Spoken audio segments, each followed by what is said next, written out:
Salut les photographes et bienvenue dans ce nouvel épisode de Retouche Photo. J'espère que le premier vous a plu et aujourd'hui je vous amène au phare du canal Lachine à Montréal au coucher de soleil. Dans cet épisode on va faire un gros travail de fusion de photos et de tampons, alors c'est parti.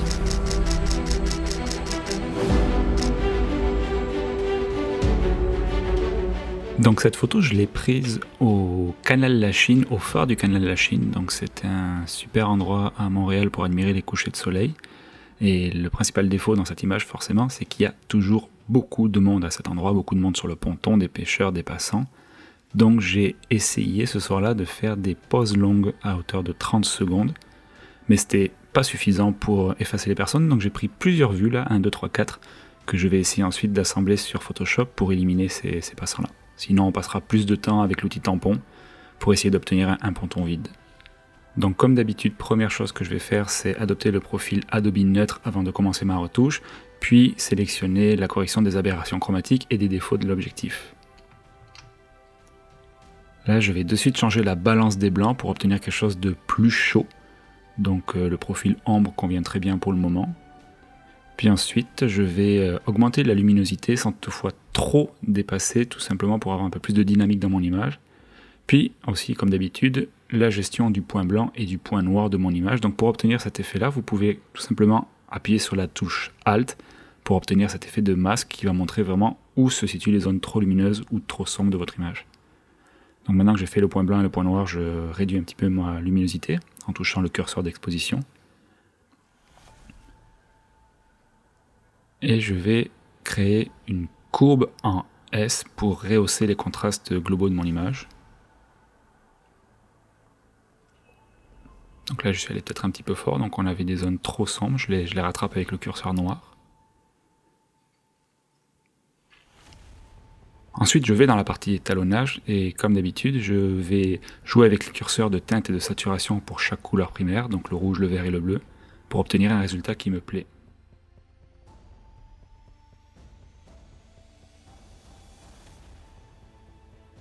Donc ici, pas de changement trop important, j'ai saturé les rouges, j'ai changé un petit peu la teinte et la saturation de mon vert. Par contre, c'est au niveau du bleu que je sature vraiment le ciel, et je vais un poil changer la teinte vers les magentas. Donc avant-après, on voit une toute petite différence, subtile mais plaisante à l'image.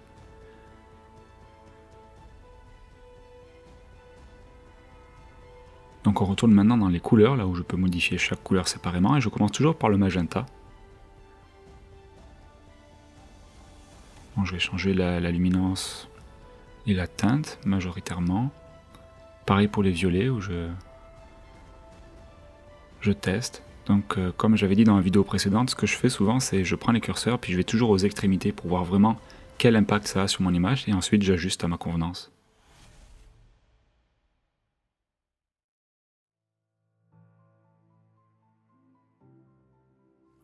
Des bleus que je vais pas mal saturer. Turquoise, j'en ai pas dans mon image. Vert non plus, j'ai très peu de végétation.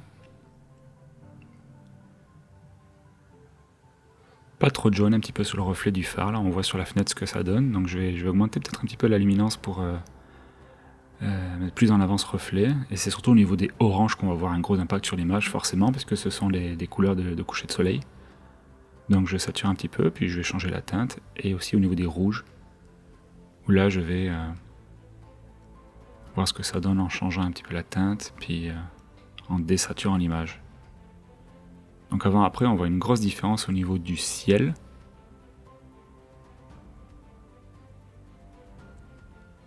Là de suite, je prends mon outil de tampon, et puis je vais corriger des défauts que je viens de voir. Donc ça c'est des taches dans l'image dû au fait que ce soit une pause longue, donc j'ai beaucoup fermé mon objectif et on commence à voir les défauts de mon capteur.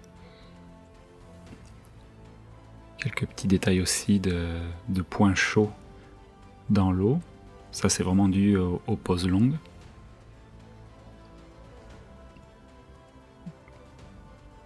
L'avantage d'une pause longue dans ce genre d'image, c'est que si on peut, ça va effacer les mouvements, donc les passants qui se déplacent peuvent être carrément effacés de l'image. Ça va aussi avoir un impact sur l'eau, ça va adoucir vraiment le mouvement de l'eau, encore plus s'il y a du vent.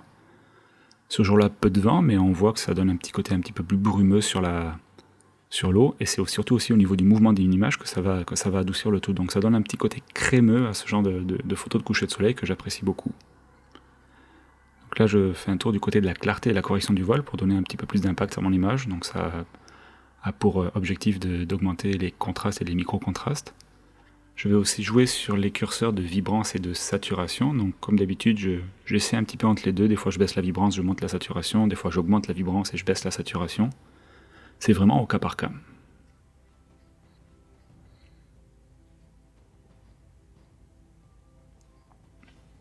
Maintenant je vais passer au filtre radio, donc je fais un premier filtre radial qui va impacter uniquement le ponton, où je vais augmenter les noirs et les ombres, donc pour éclaircir vraiment les parties sombres de ce ponton-là.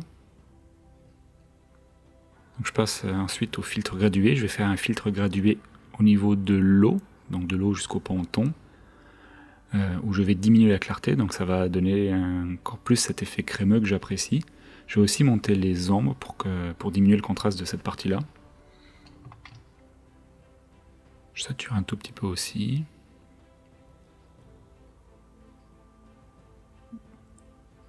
Voilà, j'ai augmenté un petit peu les hautes lumières et le contraste pour voir ce que ça donne. Donc avant-après, c'est pas mal, ça rend bien. Je vais en faire un second, cette fois-ci du ciel vers le sol. Donc cette fois-ci pour assombrir le haut de l'image, pour faire un petit effet de vignettage naturel, qui va recentrer le regard vers le centre de l'image, là où le sujet est important, c'est le phare. Puis j'en fais un deuxième aussi pour accentuer cet effet. Là on est bon. Ensuite, je vais créer de nouveau un filtre radial, cette fois-ci qui sera à destination du phare, donc c'est un filtre radial vraiment à très grande amplitude, où je vais augmenter les hautes lumières. Et je vais choisir un masque de gamme en luminance pour que ce masque-là n'impacte que les hautes lumières de l'image, donc c'est-à-dire les parties lumineuses dans le ciel ainsi que les reflets sur le phare.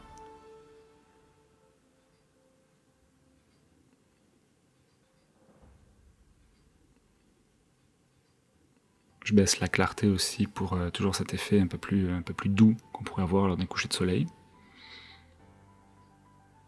Et ensuite, je vais dézoomer mon image pour créer un nouveau filtre. Comme dans ma précédente vidéo, c'est un filtre que je vais utiliser pour effectuer un effet de vignettage, mais qui sera beaucoup naturel et beaucoup plus doux que l'option vignettage proposée par défaut par Lightroom. Donc je fais vraiment un filtre radial à très haute amplitude. Et ensuite je vais ajuster l'effet.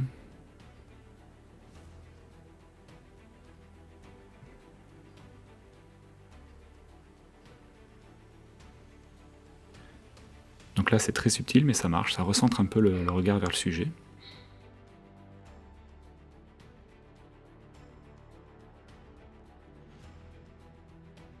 Maintenant je vais m'intéresser de plus près au phare, je vais utiliser l'outil pinceau pour cette fois-ci peindre uniquement sur mon sujet, où je vais rajouter de la texture, je vais augmenter la haute lumière, aussi les blancs tout simplement pour augmenter le contraste de cette image, puis pour le faire ressortir de la composition générale.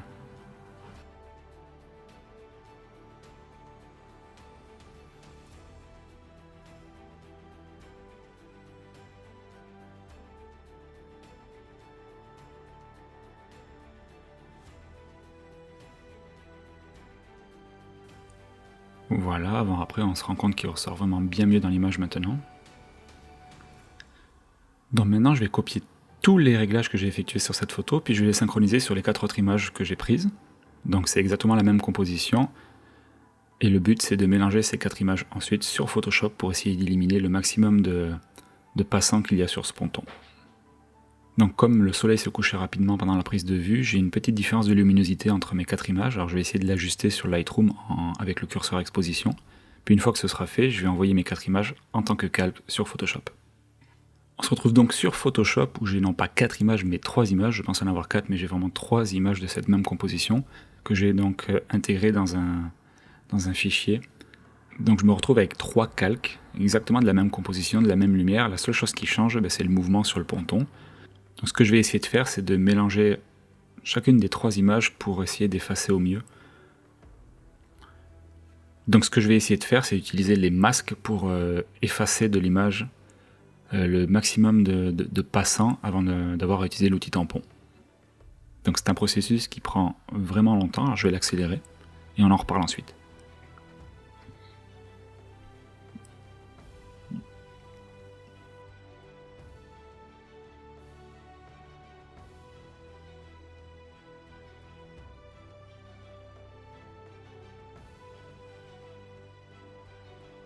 Voilà, alors c'est pas parfait, j'ai encore beaucoup de gens sur mon image, des images fantômes aussi, donc ça aurait vraiment fonctionné si j'avais pris une dizaine, une vingtaine de photos, mais là on aurait été limité par la luminosité.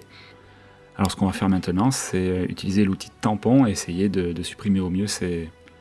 Donc l'avantage c'est que les textures se répètent beaucoup, donc on va pas avoir trop de mal à le faire, c'est juste que ça va prendre du temps. Donc je vais vous accélérer aussi cette partie-là.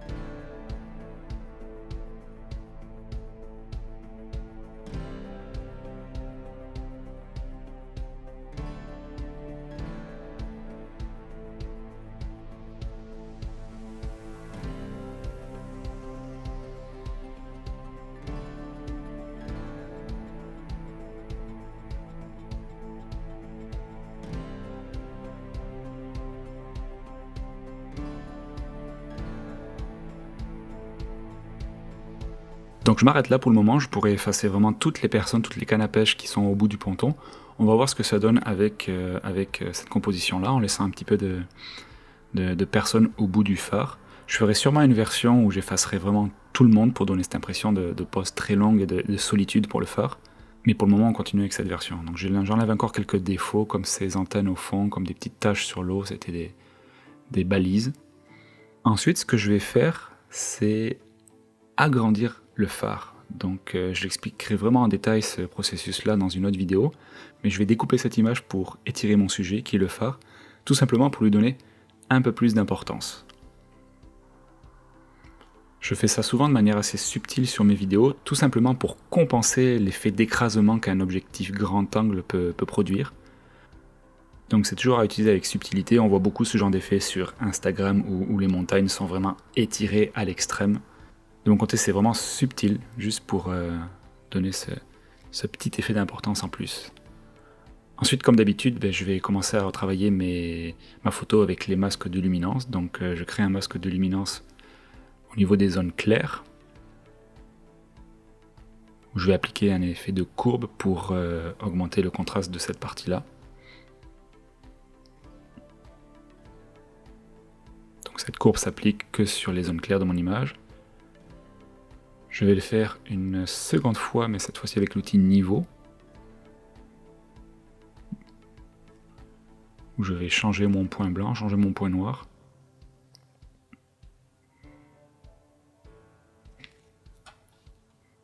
On passe ensuite dans les tons moyens, où j'utilise de nouveau une courbe pour augmenter localement le contraste. Donc on le voit beaucoup sur l'eau cette fois-ci. Maintenant je fais l'outil niveau sur toute la partie des zones sombres de mon image.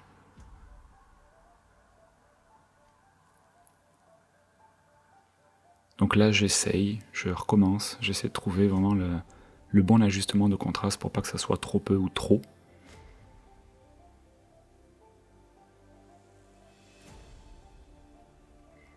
Ça marche mieux si j'active mon calque.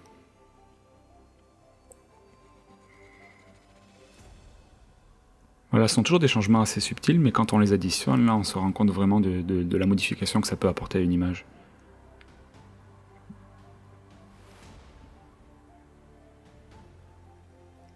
Là, on sent vraiment l'ajout de contraste qui a été fait juste avec ces 4 filtres-là.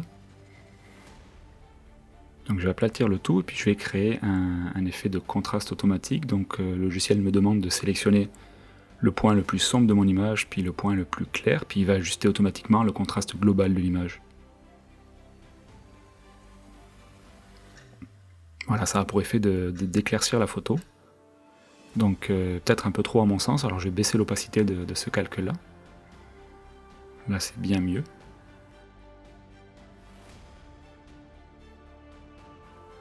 Ok, on continue. Donc comme d'habitude, je passe maintenant à un effet de sharpening, donc d'augmentation de la netteté de mon image. Donc je vais laisser faire mon plugin, ça fonctionne vraiment très très bien, j'ai rarement à toucher au réglage automatique proposé. C'est une étape qui peut se faire aussi sur Lightroom avec l'onglet netteté, je pense qu'on en reparlera aussi dans une prochaine vidéo.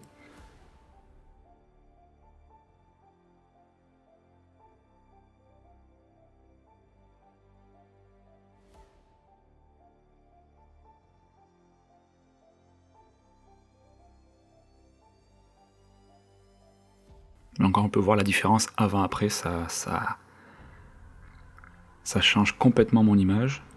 Mais on perd ce côté velouté que j'aimais beaucoup dans ma photo de base. Donc ce que je vais faire cette fois-ci, c'est dupliquer mon image et appliquer un effet de flou gaussien. Donc pour le moment, effectivement, l'effet est très important. Donc, vous vous demandez ce que je vais en faire. Mais je vais ensuite changer l'opacité de ce calque pour le permettre de mieux se fondre avec mon image. Tout simplement pour donner un effet de halo autour des zones claires de mon image. C'est un petit peu un dérivé de l'effet Orton, dont on parlera sûrement une prochaine fois. Ça va créer cet effet un peu rêveur, un peu velouté, qu'on retrouve dans beaucoup d'images de paysages. Donc c'est très facile à reproduire, c'est juste un calque en flou gaussien avec une opacité réduite. Alors le choix de l'opacité dépend aussi souvent de votre sujet, de votre composition. Là j'ai mis une opacité à 12%, c'est suffisant, ça aura vraiment un impact sur mon ciel. Et là je vais, grâce à un masque, effacer l'impact de cet effet de flou sur mon phare. J'ai vraiment envie que mon phare soit net, soit vraiment contrasté. Donc je vais peindre en noir dessus.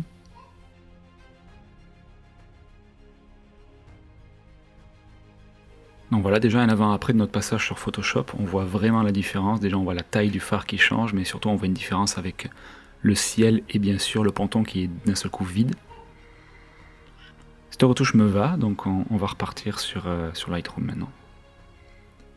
De retour sur Lightroom, où je vais commencer de suite par recadrer mon image en format un peu plus horizontal, panoramique. Donc un rapport de 1,85.1, parce que j'aime beaucoup ce format d'image pour les photos de paysage.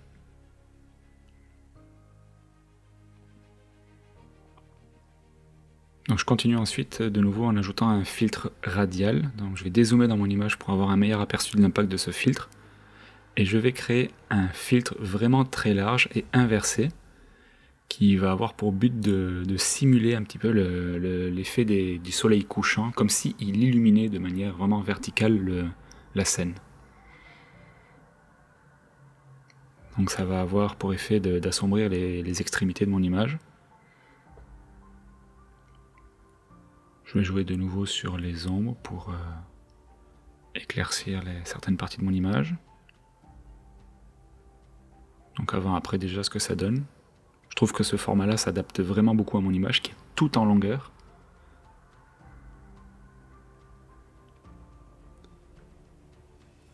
Donc là je vais aller dans l'onglet détail et je vais essayer de réduire vraiment subtilement le bruit de luminance qui s'est créé au fur et à mesure de ma retouche. Donc quelque chose de vraiment subtil, je ne vais pas aller très loin dans la suppression du bruit, sinon on perdrait les détails sur le reste de l'image. Là avec ces réglages là ça fonctionne, on a un avant et un après, on ne perd pas trop de détails dans mon phare.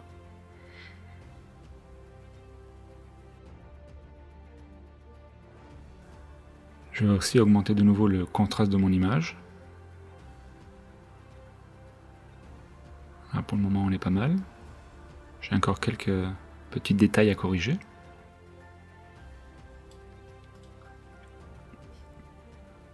Donc pour terminer, je pense, je vais rajouter un nouveau filtre radial qui aura pour but d'augmenter la température, donc en parlant de balance des blancs, et donc la chaleur de l'image. Je vais simuler vraiment un rayon de soleil qui viendrait illuminer par le côté juste le phare, comme s'il y avait des nuages à l'horizon et que simplement un rayon de soleil transpercé.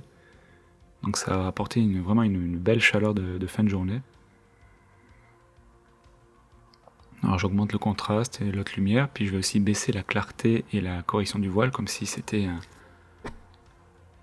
comme un halo qui venait éclairer cette partie-là de l'image. Pour compenser, je vais un petit peu réduire l'exposition du reste de mon image. Et c'est parfait, ça me va, je m'arrête là.